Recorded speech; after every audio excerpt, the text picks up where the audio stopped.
తక్షణమే రెండు మార్గాల్లో ఈ యొక్క సమస్య పరిష్కారం అవుతుంది. ఒకటి, రాష్ట్ర ప్రభుత్వం ముందుకొచ్చి ఆర్డినెన్స్ తీసుకురావాలి, లేదా కేంద్ర మేము కేటగారికల్గా ఢిల్లీలో డిమాండ్ చేయడం అయింది. లేదంటే రైల్ రోకో చేస్తాం, డక్కన్ నుంచి ఢిల్లీ వరకు ట్రైన్ పోకుండా చేస్తామని కూడా ప్రభుత్వాలకు హెచ్చరిక జారీ చేయడం జరిగింది. తదనంతరం జరిగినటువంటి పరిణామంలో మరి నిన్న క్యాబినెట్లో ఒక డెసిషన్ వచ్చింది. మేము ఆర్డినెన్స్ పెడతా ఉన్నాము.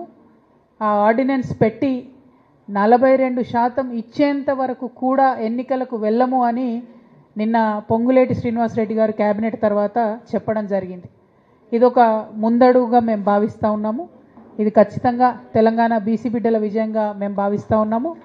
తెలంగాణ జాగృతి విజయంగా మేము భావిస్తూ ఉన్నాము. యునైటెడ్ పూలే ఫ్రంట్ విజయంగా మేము భావిస్తూ ఉన్నాం. మరి ఈ సందర్భంలో కొన్ని అనుమానాలు కూడా వ్యక్తమవుతూ ఉన్నాయి.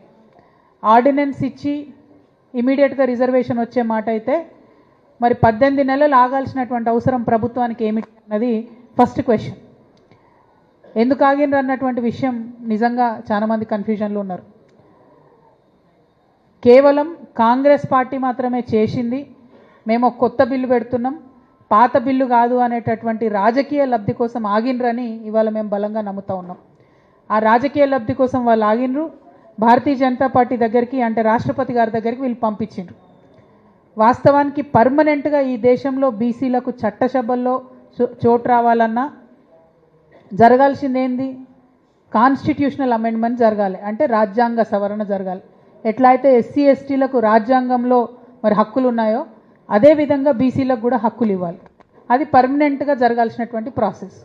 ఇవాళ లోకల్ బాడీలో ఎలక్షన్స్ కోసం జరగాల్సిన ప్రాసెస్ ఏంటిది? అయితే ఆర్డినెన్స్ ఇచ్చి ఇక్కడ రాష్ట్ర ప్రభుత్వం చేయాలి, లేదంటే వాళ్ళు అక్కడ నుండి తిరిగి మన చట్టాన్ని పంపాలి. సో ఇదే చికెన్ ఆర్ ఎగ్ లూప్ లాగా తిప్పుతున్నారు బిట్వీన్ భారతీయ జనతా పార్టీ అండ్ కాంగ్రెస్.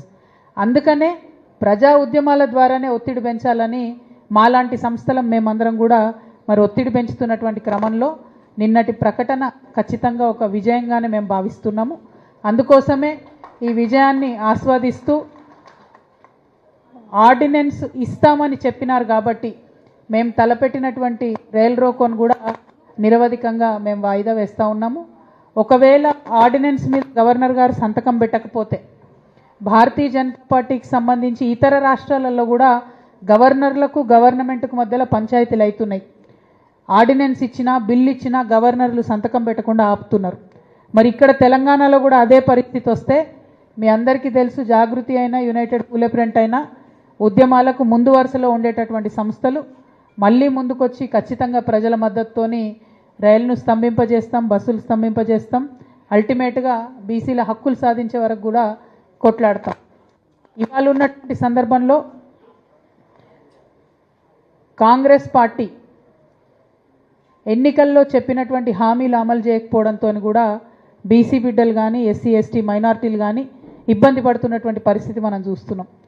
అది ఏదన్నా కావచ్చు, విద్యా ఉద్యోగాలకు సంబంధించి కావచ్చు, పెన్షన్లు కావచ్చు, 2500 కావచ్చు.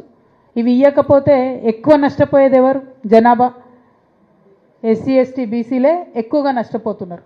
కాబట్టి ప్రభుత్వాన్ని మేము డిమాండ్ చేస్తున్నాం, మీరు ఫెయిల్యూర్స్ని, మీరు ఇవ్వనటువంటి హామీలను, అమలు చేయనటువంటి హామీలను అన్ని ప్రజలు మర్చిపోయే విధంగా రోజు కూడా రాజకీయాల చుట్టే తిప్పుతూ ఉన్నారు. రోజు కూడా రాజకీయ రిజర్వేషన్ల గురించే మాట్లాడుకుంటూ డైవర్ట్ చేస్తున్నారు. తెలంగాణ జాగృతి పోరాటాల వల్లనే ఇవాళ 2 బిల్లులు పెట్టాల్సి వచ్చింది. నిన్న క్యాబినెట్ రాజకీయాలకు సంబంధించిన బిల్లు మీద మాత్రమే మాట్లాడింది. మరి విద్యా ఉద్యోగాల సంగతి ఏంది? అది కూడా ఖచ్చితంగా చెప్పాలి. దాని విషయంలో మీ వైఖరేందో స్పష్టం చేయాలని మేము ప్రభుత్వాన్ని డిమాండ్ చేస్తూ ఉన్నాం. రాజకీయాలకు ఆర్డినెన్స్ ఇస్తారు, విద్యా ఉద్యోగాలు కేంద్రం నుండి వచ్చినాక చేస్తారా? ఈ సమస్యకు కూడా ఈ ప్రశ్నకు కూడా తప్పకుండా ప్రభుత్వం స్పందించాలని చెప్పి నేను కోరుతా ఉన్నాను. మరి మీ అందరికీ తెలిసిందే, భారతీయ జనతా పార్టీ అనుకుంటే కేవలం ఒకే ఒక్క నిమిషంలో వాళ్ళకు ఉన్నటువంటి మెజారిటీతోని రాజ్యాంగ సవరణ చేసి ఖచ్చితంగా ఇవ్వగలుగుతారు. కానీ వాళ్ళు ఇస్తలేరు. వారిని కూడా మేము డిమాండ్ చేస్తూ ఉన్నాం. దోషమంతా మీరు కాంగ్రెస్ పార్టీ మీద దోషేసి తప్పించుకుందాం అనుకుంటున్నారేమో, మిమ్మల్ని కూడా చూస్తున్నారు. ఇక్కడ నుంచి 8 మంది పార్లమెంట్ సభ్యులు ఉన్నారు, 2 కేంద్ర మంత్రులు ఉన్నారు. ఆ 2 కేంద్ర మంత్రుల్లో ఒకరు బీసీ బిడ్డగా ఉన్నారు. ఆ బీసీ బిడ్డ అయినటువంటి బండి సంజయ్ అన్నని కూడా నేను పర్టికులర్గా రిక్వెస్ట్ చేస్తున్నా. సంజయ్ అన్న ఇవాళ మీ పుట్టినరోజు కూడా ఉన్నట్టుంది, పుట్టినరోజు శుభాకాంక్షలతో పాటు బీసీలకు పనికొచ్చేటటువంటి ఈ బిల్లుని మీరు రాష్ట్రపతి గారి దగ్గరికి పోయి వెనక్కి తీసుకొని రండి, దాన్ని షెడ్యూల్ 9లో పెట్టించండి. దాని ద్వారా శాశ్వతంగా పరిష్కారం అయ్యే విధంగా ఈ సమస్యకు బండి సంజయ్ గారు పాటుపడాలని నేను ప్రత్యేకంగా రిక్వెస్ట్ చేస్తూ ఉన్నాను. మరి మీ అందరికీ తెలిసినటువంటి విషయమే, యునైటెడ్ పూలే ప్రింట్ ఆధ్వర్యంలో అనేక బీసీ సంఘాలను కూడగట్టుకొని రాష్ట్ర వ్యాప్తంగా అన్ని జిల్లాల్లో కూడా కార్యక్రమాలు చేస్తూ వచ్చినాం. మరి ఇవాళ కదలిక రాష్ట్ర ప్రభుత్వం నుండి వచ్చింది. ఈ యొక్క కదలికను, ఈ యొక్క విజయాలను తప్పకుండా సెలబ్రేట్ చేసుకుంటాం. అది హైదరాబాదే కాదు, అన్ని జిల్లాలలో కూడా మేము పోతాం, అందరినీ కూడా కదిలిస్తాం, సన్నద్ధంగా ఉంచుతాం. ఎందుకంటే కోర్టు సెప్టెంబర్ 30 వరకు అని డెడ్లైన్ ఇచ్చింది. గవర్నమెంట్ సిన్సియర్గా ఉంటే వచ్చే 4-5 రోజుల్లో ఆర్డినెన్స్ రావాలి, ఆ తర్వాత ఎన్నికల ప్రక్రియ ప్రారంభం అవ్వాలి, ఆ తర్వాతనే ఎన్నికలకు వెళ్ళాలి. కాబట్టి ఈ వారం రోజులు ప్రభుత్వ కార్యాచరణ కూడా మేము తప్పకుండా మా ఒక కంట కనిపెట్టే ఉంటాం, ఏది వదిలిపెట్టేది లేదు.